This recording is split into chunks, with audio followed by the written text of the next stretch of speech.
Hello and welcome to Solved, where we help you solve problems. In this video, we will be discussing the solution to a distributed system for unsteady states conduction. Distributed systems are characterized as having gradients in temperatures that are changing with respect to time. We will be discussing the graphical solution to these types of problems using the Gurney-Lurie charts. Here's the problem statement. A billet of steel, 30.5 centimeters in diameter, 61 centimeters long, initially at 645 kelvins, is immersed in an oil bath that is maintained at 310 Kelvin. If the surface conductance is 160 watts per square meter per Kelvin, determine the center temperature of the billets after 1 hour. Properties of steel are given as thermal conductivity 49.2 watts per meter per Kelvin, heat capacity 473 joules per kilogram per Kelvin, and density as 7820 kilograms per cubic meters. Let's go ahead and solve this problem.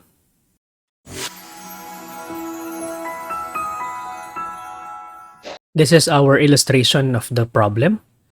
We have our cylindrical billet of steel along with its temperatures and its properties. Its initial temperature is 645 Kelvin, so this is a hot piece of metal that is being immersed into a colder oil bath. The temperature of the oil bath is maintained constant at 310 kelvins. We are asked to determine what is the temperature at the center of the billet, that is x is equal to 0 or r is equal to 0, after 1 hour. Distributed systems do touch on at least two dimensions. In this case, that is time and the radial direction. As I've mentioned earlier, for distributed systems, we will be using Gurney-Lurie charts, which are graphical methods for determining either the final temperature at a particular position or the time it takes to achieve that temperature change.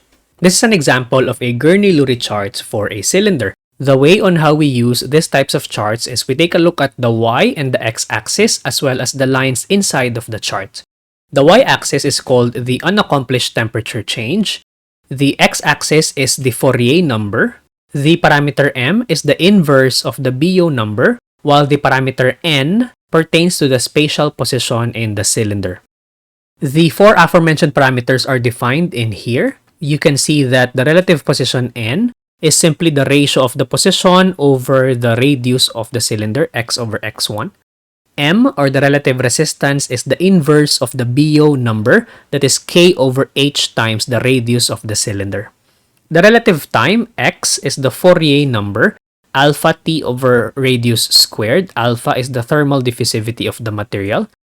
And y is the unaccomplished temperature change, that is simply the surrounding temperature minus the temperature at a particular time and position, that is here T, this is our unknown in this case, all over the surrounding temperature minus the initial temperature of the substance.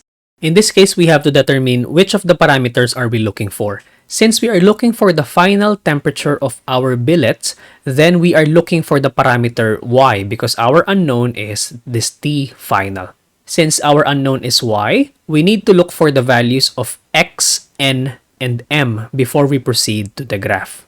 Let's start with our parameter n. This is the simplest because if you're looking for the temperature at the middle of your system, then n is equal to 0. Remember this for centers of bodies. If you're looking for the surface temperature of our cylinder, then your n is equal to 1. So in between the center and the surface, anything between 0 and 1 represents a position inside of the cylinder. Next, let's have m.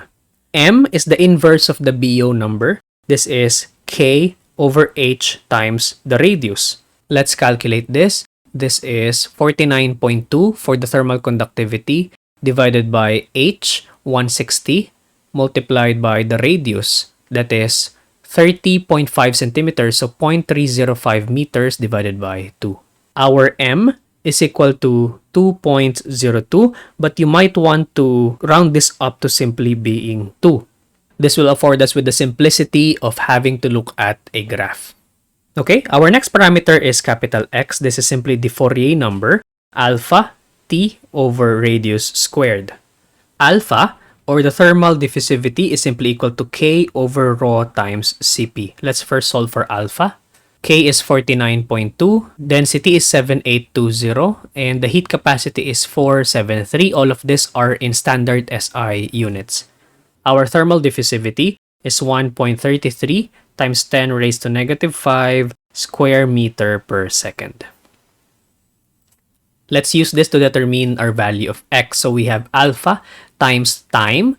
We are looking for the center temperature after 1 hour, so that is 3,600 seconds, divided by radius squared, 0.305 meters divided by 2 quantity squared. Our x is 2.06, or we can also round this off to 2. So in summary, our n is 0, m is 2, x is 2, and with that, we can now look for the value of y coming from the Gurney-Lurie chart. Okay, the way on how we look at this chart is you start with the value of x. Our x is 2, so you have here the value 2. We will be following this vertical line here.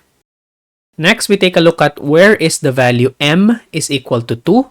This is right here. M is equal to 2 is the collection of lines right here. Each of these lines represent a different value of n. Since our n is 0, that is at the center, we will be following this outermost line here. So the intersection between this outermost line and x is equal to 2, m is equal to 2, n is equal to 0 is right here on this point here. This is slightly above this horizontal line here. So when you take a look at the y value of this point, this is somewhere above this point. By the way, your y-axis here is in a logarithmic scale. The way on how we read this is, this horizontal line is 0.1, the next horizontal line is 0.2, 0.3, 0.4, 0.5, 0.6, 0.7, 0.8, 0.9, and then 1. Okay, that is how we read a logarithmic plot. So going back, our intersection between x is equal to 2, m is equal to 2, and n is equal to 0 is right here. We can read this as 0.21, 0.1, 0.2, 0.21. Let's go back. If our y is 0.21, we can now equate this to the unaccomplished temperature change, that is surrounding temperature minus our final temperature over surrounding temperature minus the initial temperature. Solving for the final temperature, remember this is at r is equal to 0 or at the center and then after 1 hour. 0.21 times surrounding temperature 310 Kelvin minus the initial temperature 645 Kelvin. And then this value we subtract from the surrounding temperature 310 minus answer. Our final temperature after 1 hour is 380 Kelvin. And that is the simplest way on how to solve for the final temperatures of distributed systems. Okay, the Gurney-Lurie charts exist for simple geometry such as slabs, cylinders, spheres, etc. And it's much more simpler to use a Gurney-Lurie chart than to resort to the analytical Fourier series solution for unsteady states distributed systems. That's it for this video. Thank you for listening, and this has been another problem solved.